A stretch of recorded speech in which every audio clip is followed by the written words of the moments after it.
نحمده ونصلي ونسلم على رسوله الكريم اما بعد فاعوذ بالله من الشیطان الرجیم بسم اللہ الرحمن الرحیم یا ایھا الذین آمنوا کلوا مما فی الارض حلالا طیبا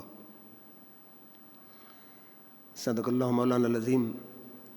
معزز حضرات، آج موضوع ہے رزق حلال۔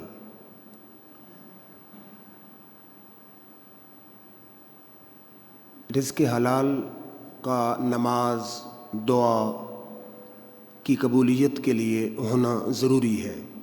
اگر رزق حلال نہ ہو تو نہ نماز قبول ہے، نہ اس بندے کا صدقہ قبول ہے، نہ اس کی دعا قبول ہے۔ اور پھر میرے خیال کے مطابق ہر گناہ کی توبہ ہو سکتی ہے، لیکن جو رزق حرام اس نے کھایا ہے اس کی توبہ بہت مشکل ہے۔ آپ کے ذہنوں میں خیال آئے گا کہ کیسے، مثلا ایک آدمی نے نماز نہیں پڑھی، اگر وہ توبہ کرنا چاہتا ہے تو بعد میں جس وقت اس کو یاد آئے نماز کی قضا کر کے اللہ تعالیٰ سے معافی مانگے جو وقت پر نہیں پڑھ سکا۔ زکوٰۃ نہیں دی تو اس کی توبہ ہے کہ بعد میں حساب کر کے اتنی زکوٰۃ دے دے۔ اگر روزہ نہیں رکھا تو اس کی توبہ ہے کہ بعد میں روزے رکھ کے اللہ تعالیٰ سے معافی مانگے کہ میں رمضان میں روزے نہیں رکھ سکا۔ لیکن اگر حرام کھایا ہے تو اس کی توبہ مسجد میں رونے سے یا کعبۃ اللہ میں بیٹھ جا کے اعتکاف بیٹھنے سے توبہ نہیں ہوتی، بلکہ وہ مال جتنا کسی کا کھایا ہے اس کو واپس کرنے سے توبہ ہوگی۔ تو نہ بعد میں یاد رہتا ہے کہ میں نے کتنا کس کا مال کھایا ہے، نہ وہ واپس کرتا ہے، تو اس کی کوئی توبہ ہے ہی نہیں۔ حضور اکرم صلی اللہ علیہ پہلے تو اللہ تعالیٰ نے فرمایا نا کہ یا ایھا الذین آمنوا، اے ایمان والو، کلو کھاؤ، مما فی الارض جو کچھ زمین میں ہے، حلالا طیبا جو حلال بھی ہو اور پاکیزہ بھی ہو۔ اور دوسری آیت ہے وکلوا مما رزقکم جو ہم نے تمہیں دیا ہے اس میں سے کھاؤ لیکن جو پاکیزہ اور حلال ہو۔ حضور اکرم صلی اللہ علیہ وآلہ وسلم نے فرمایا کہ طلب و کسب الحلال فریضۃ بعد الفریضہ، کہ حلال روزی کا کمانا یہ فرض کے بعد فرض ہے، یعنی نماز روزہ حج زکوٰۃ بھی فرض ہیں، لیکن رزق حلال کا جو کمانا ہے یہ بھی فرض ہے۔ پھر حضور اکرم صلی اللہ علیہ وآلہ وسلم سے پوچھا گیا کہ سب سے بہترین کمائی کون سی ہے؟ صحابی نے سوال کیا جی کہ ای الکسب اطیب، سب سے اچھی کمائی اور روزی کون سی ہے؟ عمل الرجل بیدہ وکل بیع مبرور، جو بندہ اپنے ہاتھ سے روزی کماتا ہے سب سے پاکیزہ اور اللہ کے نزدیک اچھی روزی وہ ہے کہ جس میں اس کے ہاتھ کی محنت شامل ہو۔ اور فرمایا وکل بیع مبرور، اور ہر جائز تجارت یہ اچھی روزی ہے، ہر جائز تجارت سے جو آمدن حاصل ہو اور جو ہاتھ کی کمائی سے آمدن حاصل ہو یہ سب سے بہترین کمائی ہے۔ پھر حضور اکرم صلی اللہ علیہ وآلہ وسلم نے فرمایا کہ لا يدخل الجنت جسد غزج بالحرام، کہ جسم کا جو حصہ حرام کمائی سے بنے گا وہ جب تک دوزخ میں جلے گا نہیں جنت میں جا ہی نہیں سکتا۔ لا يدخل الجنت، وہ جسم کبھی جنت میں نہیں جا سکتا۔ غزج بالحرام، کہ جس کو حرام کی غذا دی گئی، حرام کا رزق اس نے کھایا۔ یعنی اب کوئی بھی انسان کوئی چیز کھاتا ہے اس سے یا اس کا گوشت بنتا ہے یا پوست بنتا ہے یا ہڈی بنتی ہے یا بال بنتے ہیں یا دانت بنتے ہیں یا گوشت یا خون بنتا ہے۔ تو حضور اکرم صلی اللہ علیہ وآلہ وسلم نے فرمایا کہ حرام کمائی سے جسم کا جو بھی حصہ بنے جب تک وہ دوزخ میں جلے گا نہیں بندہ جنت میں نہیں جا سکتا۔ تو حضرت سیدنا صدیق اکبر رضی اللہ تعالیٰ عنہ کے متعلق بخاری شریف میں ہے کہ آپ کا غلام کوئی چیز لایا کھانے کی، اس نے دی، آپ نے کھا لی۔ آپ نے فرمایا کہ تو نے کہاں سے لی ہے؟ اس نے کہا جی میں نے جوا کھیلا تھا، اس میں جیتی ہے تو میں نے ایک آپ کی خدمت میں پیش کر دی۔ آپ نے تنکا منہ میں ڈالا، انگلی ڈالی، جب تک قے نہ ہوئی اس وقت تک آپ آرام سے بیٹھے نہیں۔ کسی نے کہا کہ آپ معمولی سی کھانے کی چیز تھی، اگر کھا لی تو کیا ہوا؟ آپ نے فرمایا میں نے حضور اکرم صلی اللہ علیہ وآلہ وسلم کے منہ مبارک سے سنا ہے کہ جسم کا جو حصہ حرام کمائی سے بنتا ہے جب تک دوزخ میں جلے گا نہیں جنت میں جا نہیں سکتا۔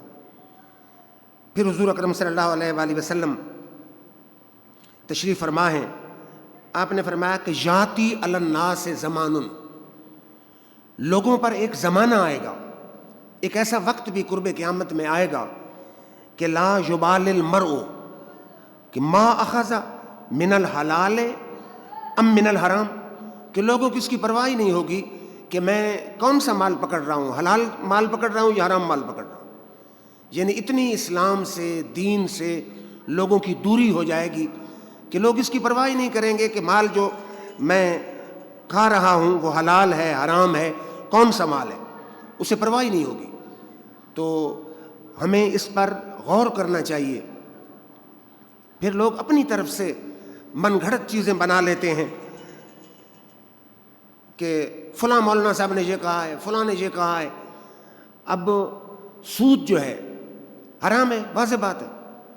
اب مختلف بینکوں نے اس کے مختلف پرافٹ پتہ نہیں کیا کیا نام اس کے رکھے ہوئے ہیں، لیکن جہاں تک میری ریسرچ ہے یا ہمارے جو دوست ہیں ان کی ریسرچ ہے، کسی بینک میں بھی کوئی ایسا کھاتا نہیں کہ جو سود سے بری ہو۔ نام مختلف دیتے ہیں کہ یہ کھاتا ایسے ہے، اس میں نفع نقصان کی شراکت پر ہے، لیکن ہم نے بڑی کوشش کی، بڑی ریسرچ کی، بڑی ٹرائی کی، ہمارے دوستوں نے کی۔ اس ماضی قریب میں ایک سکالر نے بڑی اچھی کتاب بھی لکھی ہے اس پر، تو بالکل کوئی اس میں گنجائش نہیں کسی بینک کے کاروبار میں کہ اس میں۔ اور حضور اکرم صلی اللہ علیہ وآلہ وسلم نے فرمایا کہ سود لینے والا، سود دینے والا اور سود کا حساب و کتاب رکھنے والا، تینوں پر اللہ تعالیٰ کی لعنت ہو۔ تو اسے بچنا چاہیے۔ اس طرح قسطوں کا جو کاروبار ہے اس میں بھی کوئی گنجائش نہیں، کیونکہ وہ واضح طور پر بتاتے ہیں کہ یہ اتنے پیسے اس کی نقد قیمت ہے، اگر قسطیں ہوں گی تو اتنا ہمارا پرافٹ ہے۔ واضح بات ہے کہ اس میں پرافٹ شامل کر کے پھر وہ اس کی قسطیں مناتے ہیں، تو اس کے بھی سود ہونے میں کوئی شک و شبہ نہیں۔ اس طرح لاٹری ہے، اس کے بھی جوا اور حرام ہونے میں کوئی شک و شبہ نہیں۔ تو بہرحال پوری علماء سے ریسرچ کے بعد اب جو انشورنس ہے یہ بھی شرعاً بالکل ناجائز ہے۔ تو لوگ کہتے ہیں فلاں مولانا صاحب کہہ رہے ہیں، مولانا صاحب تو ہر قسم کے مل جاتے ہیں، لیکن آپ اگر تحقیق کریں تو بالکل کوئی اس میں ہمیں تو گنجائش نظر نہیں آتی، نہ سود کی مختلف شکلوں میں، نہ انشورنس میں، نہ قسطوں کے کاروبار میں اور نہ لاٹری میں۔ پھر حضور اکرم صلی اللہ علیہ وآلہ وسلم تشریف فرما ہے، ان ابن عمر، عبداللہ بن عمر کہتے ہیں کہ من اشترى ثوبا بعشرة دراہم، جس آدمی نے اپنا کپڑا خریدا 10 درہموں میں، وفیہ درہم حرام، اور 1 درہم حرام ہے۔ 10 درہم کا کل کپڑا ہے، 9 درہم حلال کے ہیں اور 1 درہم حرام کا ہے۔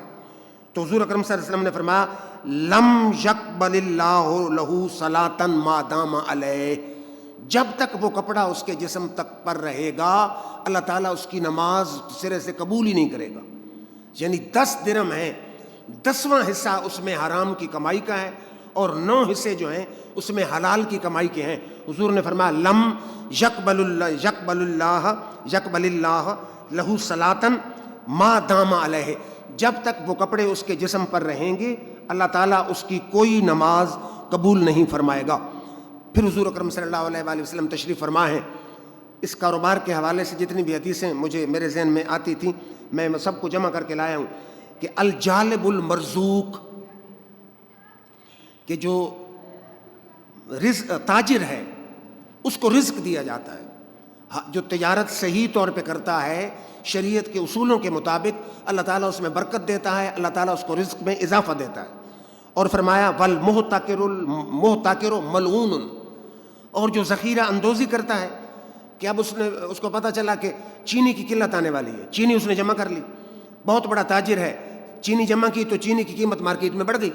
تو ذخیرہ اندوزی، ہر آدمی سمجھتا ہے کہ ذخیرہ اندوزی کیا ہوتی ہے، کہ ایسی اجناس کے جن کی ذخیرہ کرنے سے قیمت کے بڑھنے کا اندیشہ ہو، تو اس میں وہ کھانے پینے والی اجناس بالخصوص ان میں اگر وہ ذخیرہ کرے گا تو حضور نے فرمایا اس کی اس آمدن پر لعنت ہو۔ پھر حضور اکرم صلی اللہ علیہ وآلہ وسلم تشریف فرما ہے، آپ نے فرمایا کہ بندہ ایک آتا ہے کہتا ہے یا رب یا رب یا رب، اللہ سے ہاتھ اٹھا کے دعا مانگتا ہے، اس کی دعا قبول نہیں ہوتی، اور وہ بندہ کہتا ہے میری دعا قبول نہیں ہو رہی۔ تو حضور نے فرمایا این یستجاب لہ، اس کی دعا کیسے قبول ہو؟ ملبسہ حرام و مشربہ حرام و مطعمہ حرام، حال یہ ہے اس کا کپڑا حرام کمائی سے ہے، اس کا کھانا حرام کمائی سے ہے، اس کا پینا حرام کمائی سے ہے، تو اس کی دعا کیسے قبول ہو؟ تو حضور صلی اللہ علیہ وسلم واضح فرما گئے کہ اگر تم دعا کی قبولیت کے خواہش مند ہو تو حضور صلی اللہ علیہ وسلم نے فرمایا کہ دعا کیسے قبول ہوگی کہ تمہارا کھانا، تمہارا پینا، تمہارا پہننا یہ سب حلال سے ہو تو تم کامیاب ہو، تمہارا پھر کیا ہے کہ دعا تمہاری قبول ہو جائے گی۔ اور حضرت سعد بن ابی وقاص حضور اکرم صلی اللہ علیہ وآلہ وسلم کی خدمت میں آئے، انہوں نے عرض کی حضور دعا فرمائیں کہ میں مستجاب الدعوات ہو جاؤں۔ مستجاب الدعوات وہ آدمی ہوتا ہے کہ جو بھی دعا مانگے اللہ تعالیٰ قبول فرما لے۔ انہوں نے فرمایا آپ دعا کریں کہ اللہ تعالیٰ مجھے مستجاب الدعوات بنا دے، میں جو دعا کروں اللہ تعالیٰ قبول فرما لے۔ حضور نے فرمایا اس میں دعا کی ضرورت نہیں، تو رزق حلال اپنے اوپر لازم کر لے، اللہ تعالیٰ خود بخود تجھے مستجاب الدعوات بنا دے گا۔ کہ تو لازم کر لے کہ میں نے جو کمانی ہے اور جو کھانا ہے وہ رزق حلال ہو۔ فرمایا رزق حلال اپنے اوپر لازم کر لے، اس کا کمانا اور کھانا، تو فرمایا میں تجھے گارنٹی دیتا ہوں کہ اللہ تجھے مستجاب الدعوات بنا دے گا، جو تو دعا مانگے گا اللہ تعالیٰ اس کو قبول فرما لے گا۔ پھر حضور اکرم صلی اللہ علیہ وآلہ وسلم تشریف فرما ہے، آپ نے فرمایا قال رسول اللہ لاصحاب الکیل والمیزان، اب یہ دکانداروں کے حوالے سے بات ہے کہ ناپ تول کرنے والوں کے متعلق حضور نے فرمایا کہ انکم قد ولیتم امرین، تمہیں دو امر سونپے جا رہے ہیں، ناپنا اور تولنا، دو امر تمہیں سونپے جا رہے ہیں۔ اور فرمایا ہلکت فیہما الامم السابقہ، پچھلی امتیں اسی وجہ سے ہلاک ہوئیں۔ امم السابقہ تو من قبلکم، جو تم سے پہلی امتیں تھیں اسی وجہ سے ہلاک ہوئیں کہ وہ ناپ اور تول میں کمی کرتے تھے۔ تو حضور صلی اللہ علیہ وسلم نے فرمایا اگر میری امت ہلاکت سے بچنا چاہتی ہے تو ناپ تول میں کمی نہ کرے، ناپ بھی صحیح رکھے اور تول بھی صحیح رکھے۔ پھر حضور اکرم صلی اللہ علیہ وآلہ وسلم تشریف فرما ہے، آپ نے فرمایا کہ ثلاثۃ، تین ایسے آدمی ہیں لا یکلم اللہ یوم القیامہ ولا ینظر الیہم ولا یزکیہم، اللہ ان بندوں سے نہ کلام کرے گا، نہ ان کے ساتھ نہ کلام کرے گا، نہ ان کی طرف دیکھے گا، نہ ان کو پاک کرے گا۔ تین ان کو ذلتیں ہوں گی، نہ اللہ کلام کرے گا، نہ اللہ دیکھے گا ان کی طرف، اور نہ اللہ ان کو پاک کرے گا۔ کون ہے؟ وَلَهُمْ عَذَابٌ عَلِيمٌ، اور ان کے لیے دردناک عذاب ہوگا۔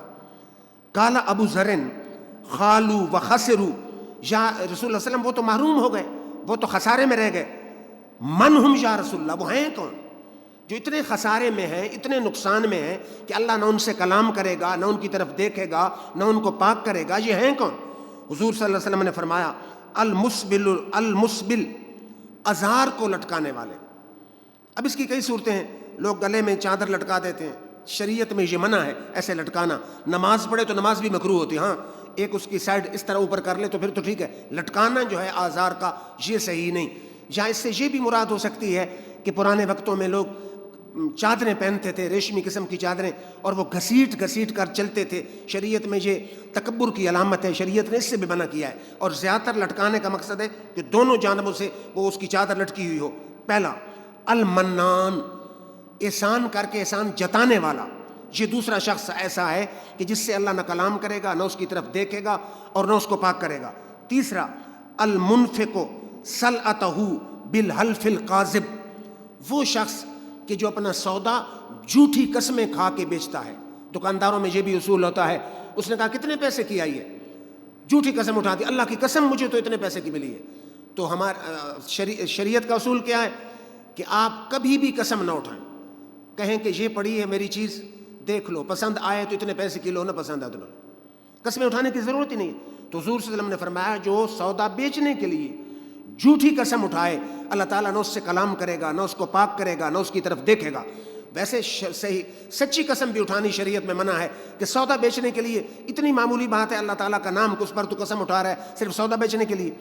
تو پھر توجہ فرمائیے، حضور اکرم صلی اللہ علیہ وآلہ وسلم نے فرمایا اسلام صحیح تجارت کی حوصلہ افزائی بھی کرتا ہے۔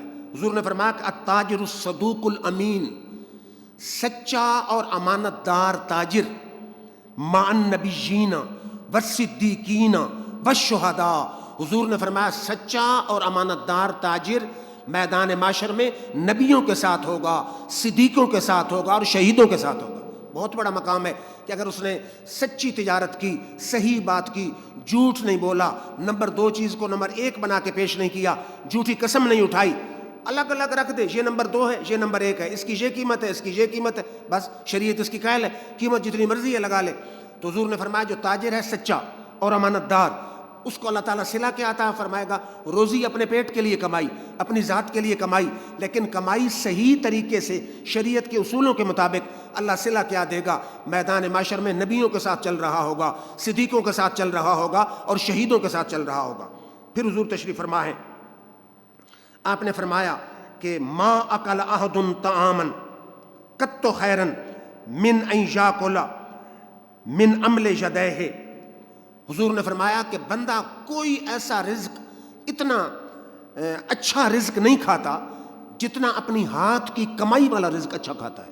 سب سے اچھا رزق، پہلے بھی حدیث آئی ہے نا کہ سب سے اچھا رزق، بہترین رزق وہ ہے جو اپنے ہاتھ کی کمائی سے کمائے۔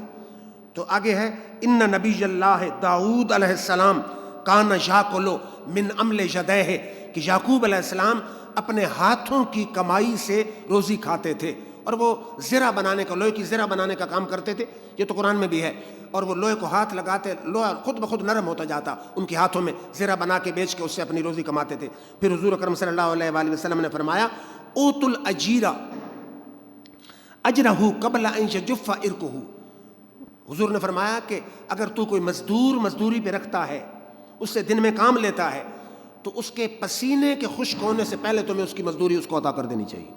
اصول شریعت یہ ہے کہ مزدور آپ نے رکھا، بجائے اس کے کہ آپ اس کی مزدوری کھا جائیں پھر لے لینا، میں کہیں اڑ رہا ہوں، کہیں جا رہا ہوں، پھر اس کو ذلیل کر کر کے، اول تو دی نہیں، یا دی تو ذلیل کر کے دی۔ حضور نے فرمایا یہ مزدور کا حق نہیں، میں محمد مصطفیٰ کا حکم یہ ہے کہ اس کی پسینے کے خشک ہونے سے پہلے اس کو مزدوری عطا کر دو۔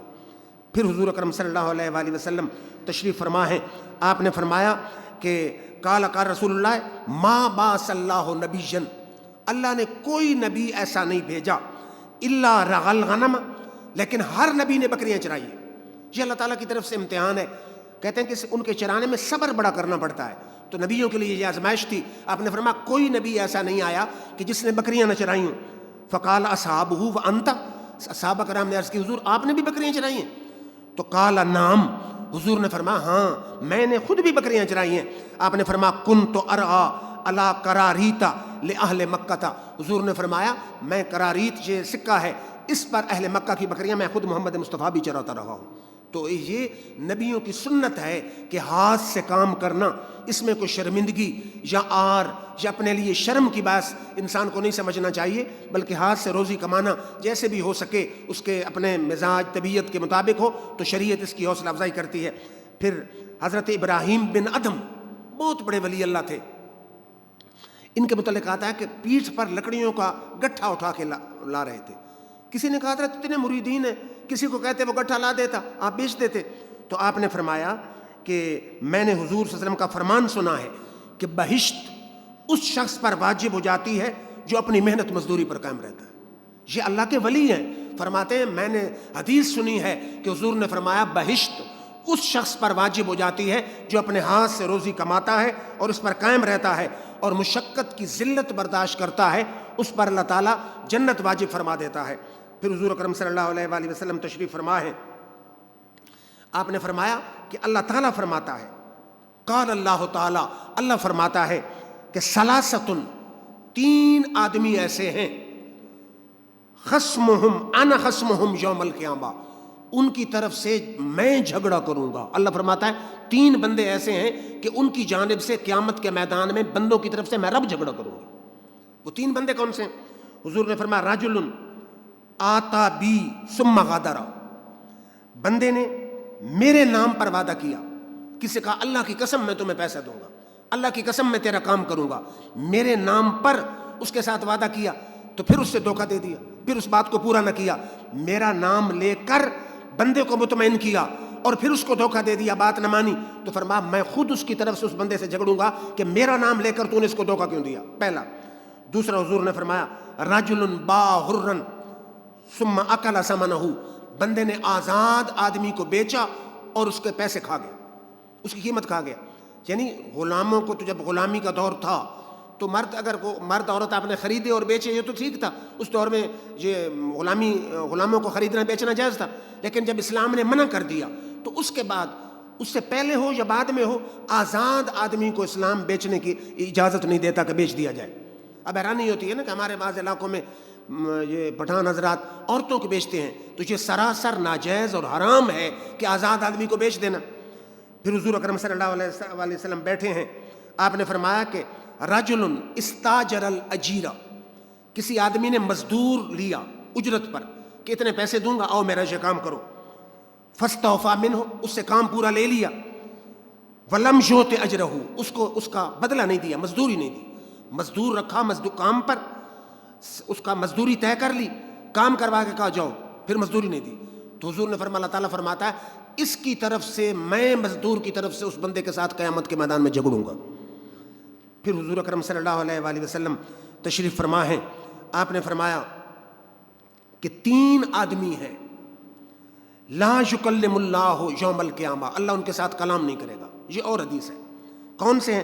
الشیخ الزانی, بوڑھا بندہ ہو اور زنا کرے, اس کے ساتھ اللہ کلام نہیں کرے گا. والعائل المذہب, تیسرا وہ بندہ ہے جو بال بچے بہت زیادہ رکھتا ہے اور مغرور ہے, محنت نہیں کرتا. بال بچے ہیں, گھرانہ زیادہ ہے, تو اس کو چاہیے ڈبل محنت کرتا. وہ مغرور ہے کہ میں محنت کروں, میں کمائی کروں, میں مزدوری کروں. حضور نے فرمایا اللہ تعالیٰ اس کو بہت اللہ کی نظر میں ایسا وہ ذلیل ہے کہ اللہ تعالیٰ اس کے ساتھ کلام ہی نہیں کرے گا کہ جب تیرے بال بچے تھے, تجھ پر ذمہ داری تھی, تو تو نے مزدوری کیوں نہیں کی؟ تجھے اپنی محنت کرنی چاہیے تھی, اپنی روزی کمانی چاہیے تھی. تو اللہ تعالیٰ اس کے ساتھ کلام نہیں کرے گا. تیسرا الامام الکذاب, بادشاہ اور جھوٹ بولے تو وہ بھی اللہ تعالیٰ کی ناراضگی کا مرتکب ہوتا ہے اور اللہ تعالیٰ اس کے ساتھ کلام نہیں کرے گا. اور حضرت علی شیر خدا کے متعلق آتا ہے نا کہ سرکار دو عالم صلی اللہ علیہ وسلم کے پاس ایک دفعہ کھانے کو کچھ نہ تھا. تو یہ آپ کو پتہ ہونا چاہیے کہ حضور صلی اللہ علیہ وسلم کا فقر اختیاری تھا کہ باقاعدہ اللہ تعالیٰ نے فرشتہ بھیجا کہ میرے حبیب آپ کس قسم کی نبوت چاہتے ہیں, بادشاہانہ یا درویشانہ؟ تو میرے آقا نے فرمایا یا اللہ مجھے غریب رکھ, غریبوں میں مجھے زندہ رکھ, غریبوں میں موت دے, اور قیامت والے دن غریبوں کے گروہ میں مجھے کھڑا فرمانا. تو حضور نے یہ درویشانہ نبوت خود اپنی پسند پر لی ہے. اور حضور نے یہ بھی فرمایا لو شئت لسارت معی جبال الذا, فرمایا اگر میں چاہوں تو سونے کے پہاڑ میرے پیچھے پیچھے دوڑتے پھرے. تو یہ فقر اور درویشی یہ میرے آقا کی اپنی پسند پر ہے. تو حضور اکرم صلی اللہ علیہ وآلہ وسلم کے ہاں کھانے کو کچھ نہ تھا. علی شیر خدا کو پتہ چلا, آپ گئے مزدوری کے لیے, یہودی کے باغ کو پانی دیا اس کو, تو ہر ڈول کے بدلے اس نے کھجور دی. تو حضرت علی مزدوری کر کے حضور صلی اللہ علیہ وسلم کی خدمت میں عمدہ کھجور لے کر آئے. تو مزدوری کرنا سنت صحابہ بھی ہے. اور پھر حضرت سعد انصاری حضور اکرم صلی اللہ علیہ وآلہ وسلم کی خدمت میں آئے, حضور نے ہاتھ ملا, حضور کے ساتھ مصافحہ کیا. ان کے ہاتھ تھے کھردرے اور سخت. تو حضور نے فرمایا تیرے ہاتھ ایسے کیوں ہیں؟